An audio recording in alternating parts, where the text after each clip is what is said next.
if I want to grow my business, maybe even save my business, whatever situation somebody is in, I actually have to figure out where I currently am. There are people that we like, we love, we've been in business with, that we know will not be in the business in 12, 18 months. Yes.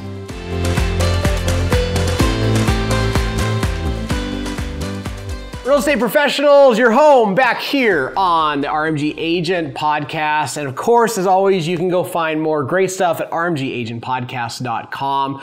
We're here to impact, empower, and encourage you in your professional real estate career. Go back, listen to a bunch of our episodes. We want to encourage you. We want to just fill you up with great stuff here just to help you crush the rest of this year. And as always, we love when you like, subscribe, give us a thumbs up, comment, hit us back, email us, whatever. We love to hear back from you. So thankful for just all the encouragement that you've given us. Speaking of encouragement, one of the most encouraging guys I know and a wonderful co-host of the show, the Jake Bartlett. Thank you. Thank you. I actually did like that intro. Oh, I feel like I am encouraging. So thanks for tuning in. I am pumped for today's episode. We are going to be talking about escape from Fantasyland, squaring with reality. But before we start there, go back and check out our last episode, which may have been one of my favorites, New League, New Rules. We talked a lot about real estate and how where we're going relates to going from amateur to professional. Yes. So let's square with some reality. Okay, so one of the things we were talking about here, getting ready for this, is I love, some of my kids play fantasy games on on the Xbox, and I love a good fantasy movie. Other people like fantasy books, and we were talking about what's the reason or what's the purpose for like a fantasy book or a fantasy game? To get away from what you've got going on in your real life. Yeah. Every once in a while, I'm a horrible video game player. I mean, I'm the worst. But maybe like 3 or 4 times a year, I just come home. I'm like, I want to go kill something. I want to go Call of Duty. I want to do something, and I'm so bad. Usually I'm the one that dies over and over again, but it's fun. It's just this whole fantasy world, and you just get to engage and check out of whatever happened during your real life for that day or that week, right? Mm-hmm. So we do that with videos. We do that from all that stuff. What we're talking about, there's this idea of it's really fun when it comes to entertainment and kind of in its appropriate place. It does maybe give you a reprieve from reality, but what happens in movies, fantasy movies, where people don't square with reality? They get ripped back into reality usually. Yeah.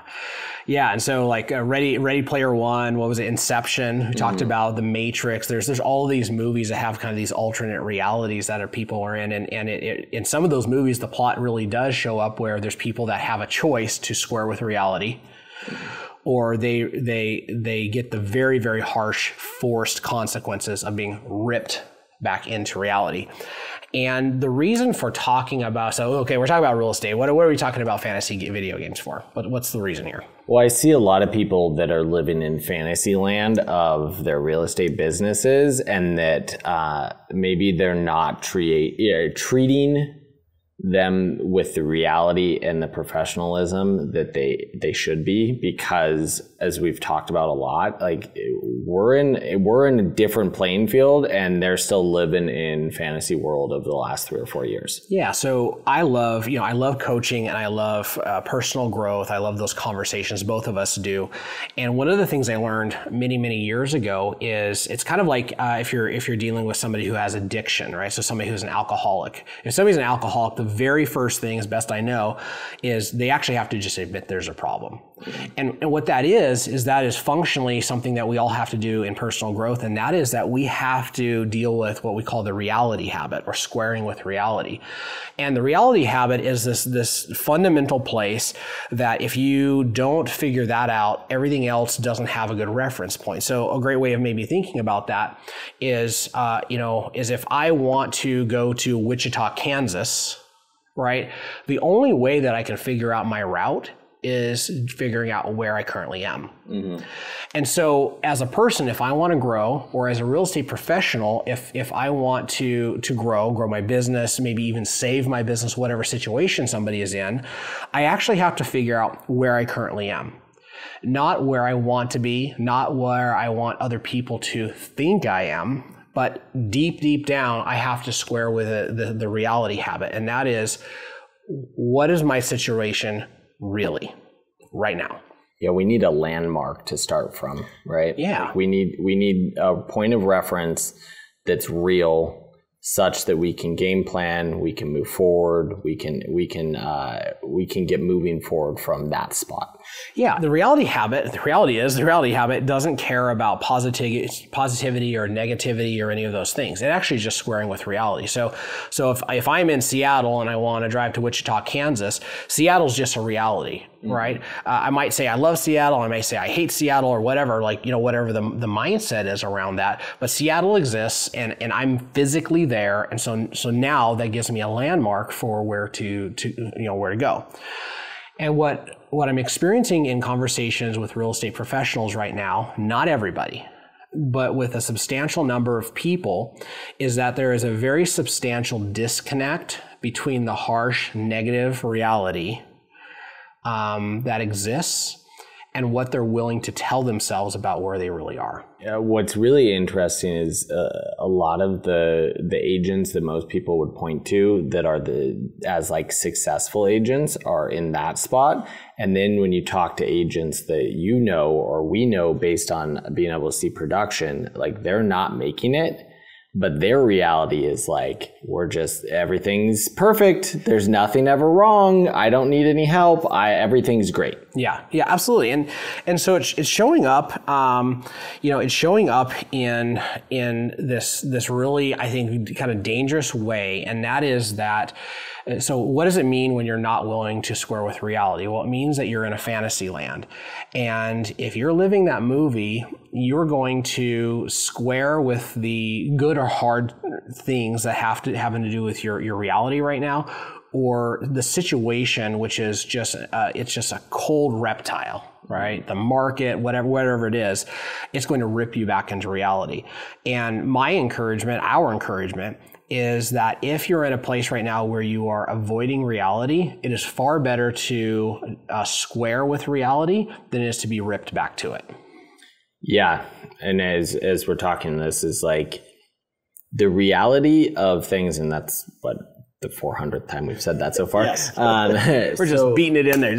So there are people that we love, we've been in business with, that we know will not be in the business in 12, 18 months. Yes. And there are people listening to this or will listen to this that will not be in the business in 12, 24 months. So that's a cold, hard fact of the business is really hard. And this is maybe more of a gut check than we planned for this. Sure. If you're in that spot, now is time to square with your reality of where you're at. Take this as your landmark and start. Yeah, and so there's some things that we get to hear around that are detached from reality, and one of the ways that we as people detach ourselves from reality is we talk in vague futures or just this vague thing, right? So you might hear somebody say something like, "Oh, I've been slowing down in real estate because I just want to take a break." Mm-hmm. Okay. Was that an intentional choice that was planned? You looked at your finances, you talked to your spouse, you budgeted for it, and now this is intentional? Or is it, I really don't want to look at reality, and so I'm telling everybody I'm taking a break, but really I'm telling myself that so that I don't have to square with a reality that's going to induce more fear than I'm willing to deal with right now? Yeah, that's a really good one. The one that I'm seeing is people's businesses that are down, 2/3 or 3/4, is that they're telling themselves that the business will just show back up. Yeah. And that for me is a really scary one, because if your plan is the business is just going to show back up, you're in big trouble. Yeah. You're not taking the reins. You're not taking control. You're actually, you're a ship tossed by the sea right now. And you're just you know what? Before the waves put me to the bottom of the ocean, it's going to get calm again. I don't know that. You don't know that. The other person doesn't have a crystal ball and know that, to know that. And the challenge, of course, is that even if that happens, because it does happen sometimes, mm-hmm. right? Think about the way that you're living your life. Think about the way you're making decisions.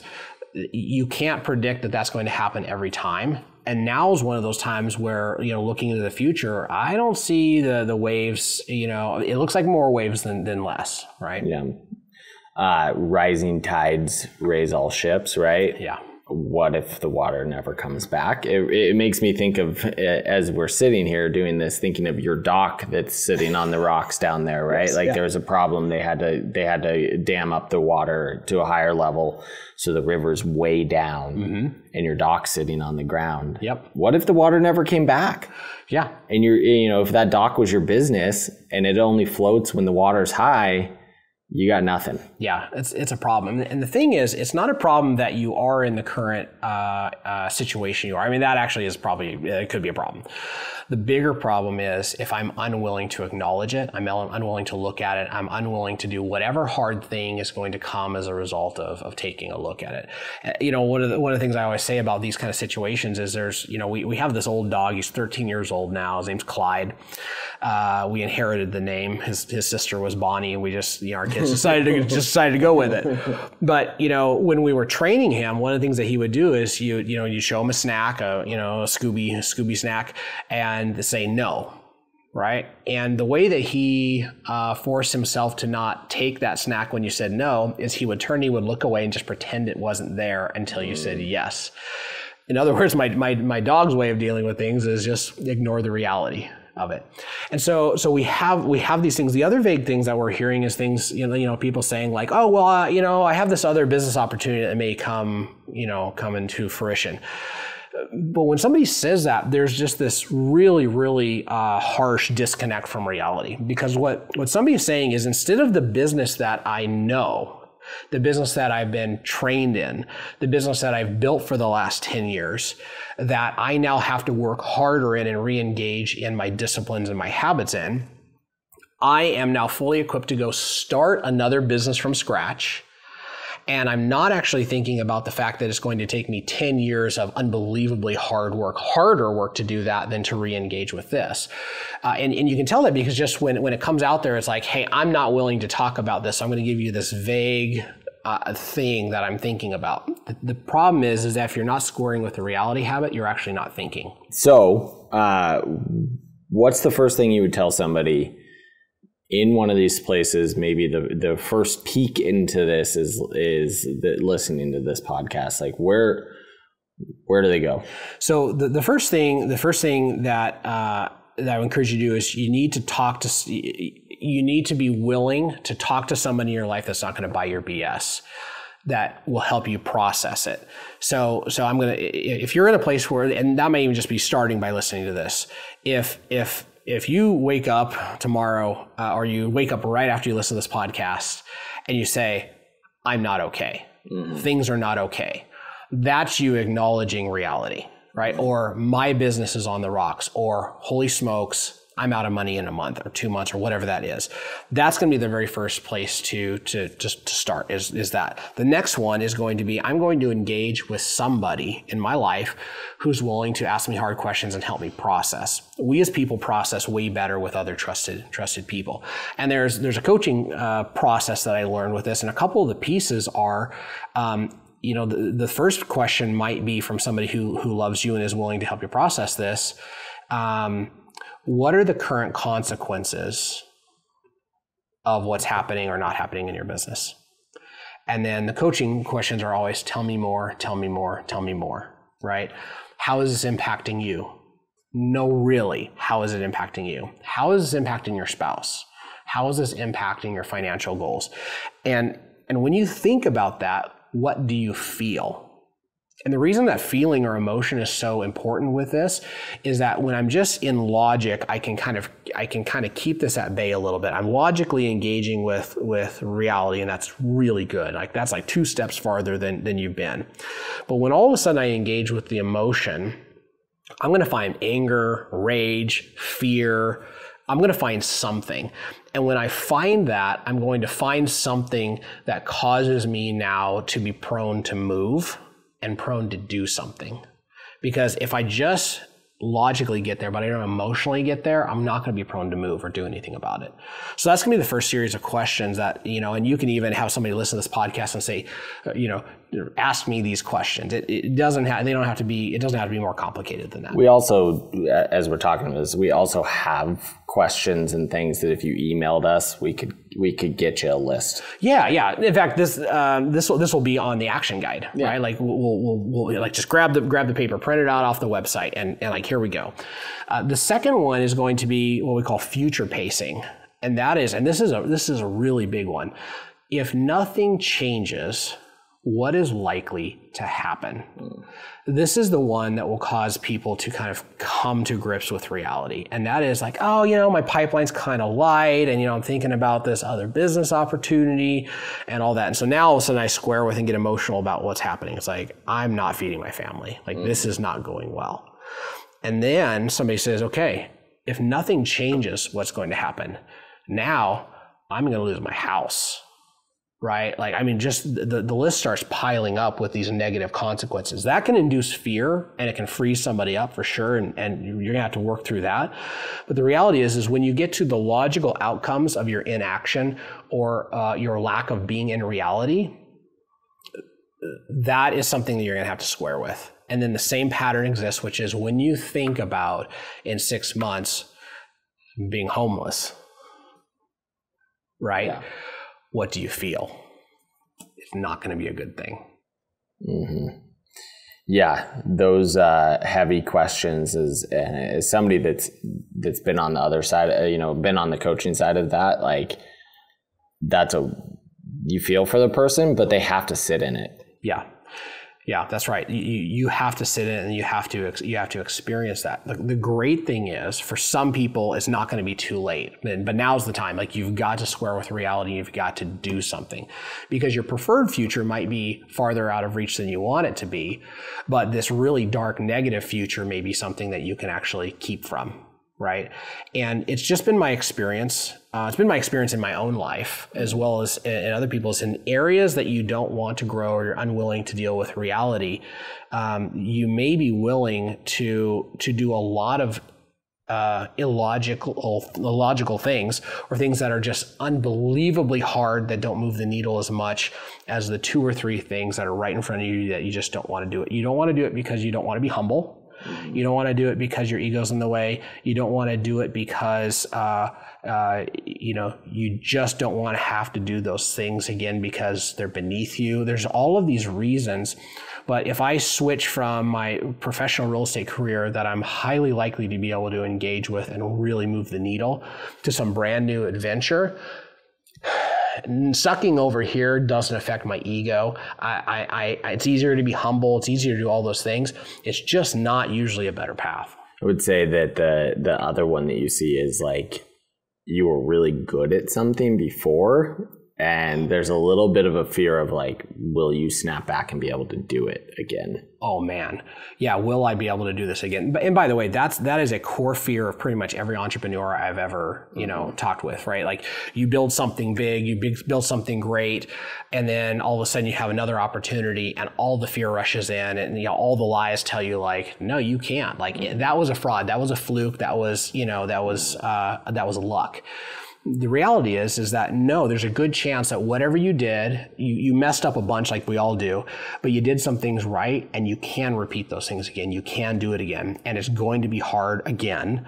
But if you square with reality, and again, this is coming across as a super negative, but we talked about in our last episode, right? Like, sometimes the most loving thing that you can do is to help somebody see a really hard thing and call it for what it is. And squaring with or not squaring with reality is an area where other people can come in and you can experience love. I'm going to recap a little bit. We talked about what fantasy was for. Yeah. Sometimes it's needed to be able to get away, play video games a little bit. But if you don't choose reality, you're going to get ripped back into reality. Yeah. And that's a much more painful thing than if you get to choose it. So we went into squaring that reality. And then we talked about some coaching conversations and some coaching questions that can help you get through to a breakthrough of being able to move forward in something. Yeah. And so what I would just encourage people to do is understand that story is an unbelievably powerful thing. And if you're telling yourself a story that happens to be a fantasy, you can create this alternate universe. But we're here to tell you, in love, if you're doing that, there's a good chance you're going to get ripped back to reality. And that process is going to be the worst outcome that's available to you right now. So choose your reality. This was awesome. And maybe a little hard for some people to hear, but we did it out of love. We come for helping you. And as always, we're here to impact, empower, and encourage you in everything that you do. We appreciate you guys. We hope this was helpful, even if it was hard. Stay tuned with us as we continue to go. We're here to just give you a ton of value and help you in your real estate career. Take care.